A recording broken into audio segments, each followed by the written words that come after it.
नीतिवचन अध्याय 5। नीतिवचन अध्याय 5। हे मेरे पुत्र, मेरी बुद्धि की बातों पर ध्यान दे, मेरे समझ की ओर कान लगा, जिससे तेरा विवेक सुरक्षित बना रहे और तू ज्ञान के वचनों को थामे रहे।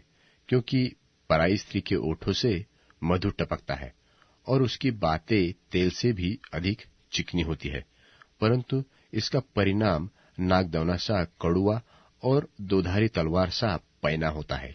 उसके पांव मृत्यु की ओर बढ़ते हैं और उसके पग अधोलोक तक पहुंचे हैं, इसलिए उसे जीवन का समधर पथ नहीं मिल पाता। उसके चाल चलन में चंचलता है, परंतु उसे वह आप नहीं जानती।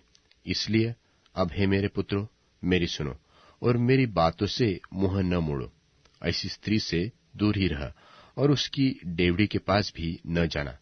कहीं ऐसा न हो कि तू अपना यश औरों के हाथ और अपना जीवन क्रूर जन के वश में कर दे और पराए तेरी कमाई से अपना पेट भरे और परदेशी मनुष्य तेरे परिश्रम का फल अपने घर में रखे।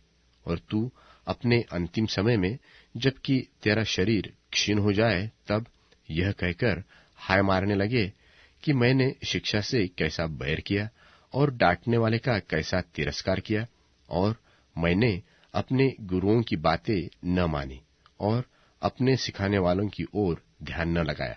मैं सभा और मंडली के बीच में प्राय सब बुराइयों में जा पड़ा। तू अपने ही कुंड से पानी और अपने ही कुएं के सोते का जल पिया करना। क्या तेरे सोते का पानी सड़क में और तेरे जल की धारा चौकों में बह जाने पाए? यह केवल तेरे ही लिए रहे और तेरे संग औरों के लिए न हो। तेरा सोता धन्य रहे और अपनी जवानी की पत्नी के साथ आनंदित रह। प्रिय हरिणी व सुंदर सांभरिणी के समान उसके स्तन सर्वदा तुझे संतुष्ट रखें और उसी का प्रेम नित्य तुझे आकर्षित करता रहे।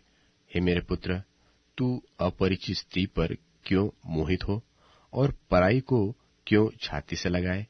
क्योंकि मनुष्य के मार्ग यहोवा की दृष्टि से छिपे नहीं है और वह उनके सब मार्गों पर विचार करता है।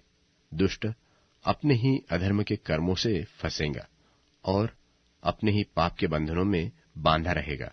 वह शिक्षा प्राप्त किए बिना मर जाएगा और अपनी ही मूर्खता के कारण भटकता रहेगा।